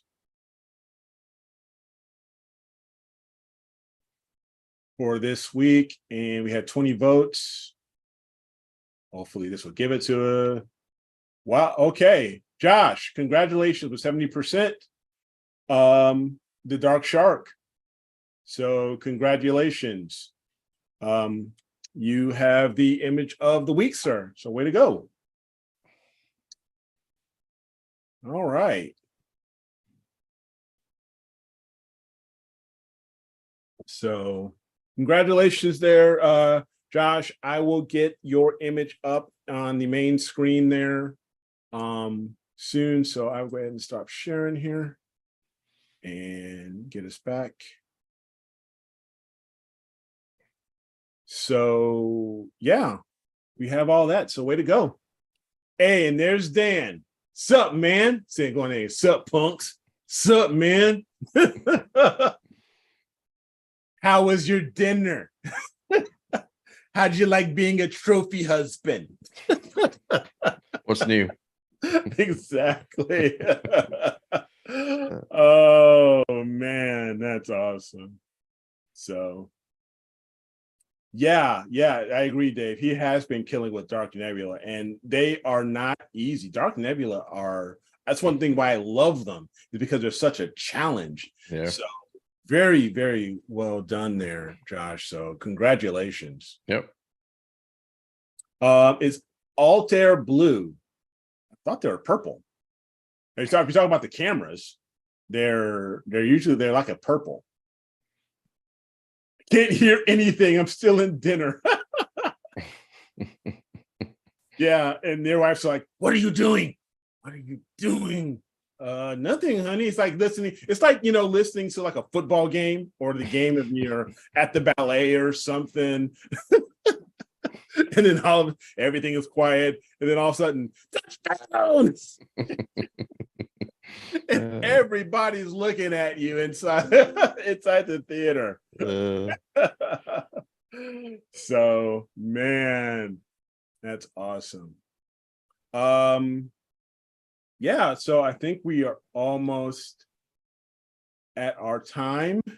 So Steve, man, really, I want to thank you for hanging out with me and giving me your input. I really appreciate that. And yeah, man. And yeah, I hope you had a good time. Yeah, I think I did. Definitely. I think we built a good rig for hopefully some folks to take notes and get out there in the backyard and start taking pictures. And it'd be really awesome if like somebody actually went through and bought a majority of this stuff and then came back and said, "Hey, this is what I bought," and told everybody. That'd be pretty cool. Or like maybe do like a rig post pictures. Hey, instead of image of the week, send your rig pictures in, see how close you get to that one we built. That's not a bad idea. That'd be pretty cool. That's really, really great idea. Yeah. Yeah. It's about time to set up the Christmas tree. Yeah, it's gonna that. Yeah, you're right, Pete. It's about getting close, man. I might start it early, so hey, and get that sucker from October until next May. Who knows? And just keep it up. You got to do Halloween trees like we do, and then you just take all the Halloween ornaments off, and it's just hard getting the spider webs off. Sometimes they're there, and that would be fun. It's fun. I enjoy doing that. Absolutely. So let's see. Hey, Eric, I got a question. Yeah. Have we done Pip My Rig here lately? We haven't. I think that's another topic for next week, man. We should definitely do. Absolutely. I would love for us to do that again. And heck, maybe I'll even do something where Steve, he was mentioning. So maybe we even do instead of just photo, image of the week for this deep sky or planetary shot, maybe we do image my rig, the rig of the week, picture, something like that. That might be kind of fun. So let me know what you guys think in the chat and in the viewer membership, if we should even expand, upon that and, maybe expand to rigs every once in a while and say, hey, send us a picture of your rig, see how good it is. or we can even trash it. You know, with all if you got an octopus flying around, you know, with all of the cables floating everywhere. So what's the people that do the ugly dog contest every year, the ugliest dog, and we could do like the ugliest rig, like it's just rig. shit just hammering off the side and cables everywhere, but it still works. Send me the picture. Yeah, it still works, you know. Hey, when I do a meridian flip, I don't get to take the cable hanging out. You know, trust me, nothing gets caught. It's like crap still, but hey, it's all good. It's all good. Ugly rig competition. Oh man, that's an awesome. Well, again, thank you. You know, guys, I really appreciate it. Yep. Pete, it's great as always to see you, man. I'm happy things are going well for you at Teledyne, but definitely don't be a stranger, bro. Don't be a stranger. So, and Steve, you are more than welcome to hang out, you know, with me and Dan whenever. You just let awesome. I appreciate it. Definitely. For sure. Sure. But besides that, any other final thoughts that you would like to send out to the masses before we sign out? Steve? Hey, like I said, I think what we did tonight was going to be, you know, build you something to keep you out there and keep you interested and not be frustrated. And that's what we want. We want you out there and we want you excited and we want you driving home and daydreaming about getting out there and constantly looking up and seeing what the clouds are doing. And, you know, that's what we want to do. And then having a great scope and I hope at some point in time we get some feedback and get some great images. And this is my first image. I'm so excited because that's just an awesome statement that we get to hear, you know. Absolutely. Pete? Well, as I said, Eric, it's fun to get out here. I mean, just in the chat with David and Tom and Chris and Charity. I mean, it's been a while, but just like old home week, you just come back into it. It's just so seamless. You just kind of get integrated back into it. Eric, great show tonight. I was expecting maybe you'd be doing the constellations again tonight, and you know, points of interest in the constellations. But when I saw the topic, I thought, oh, I better reach out to Dan and see what the hell's going on. So Dan, if you're listening, it was a pleasure to be able to have you send me that link. And as I said, I'll try to get in as much as I can. But always a pleasure. Always a pleasure coming in and hanging out with you guys. Awesome, man. Thank you again. Again, thank you, everybody. Thank you to our viewer membership, the chat. Thank you for continued support of Astroworld and Astroworld TV, of me and Dan and everybody, you know, here as part of the crew. So I want to wish everybody a great night, great weekend. My cloud, you know, my skies suck, so I have to live vicariously through you guys who have clear skies. So again, have a great weekend, clear skies to everyone, and like Dan always says, keep imaging, keep educating in clear skies, and we will see you guys next time. So take it easy. See you guys. All right.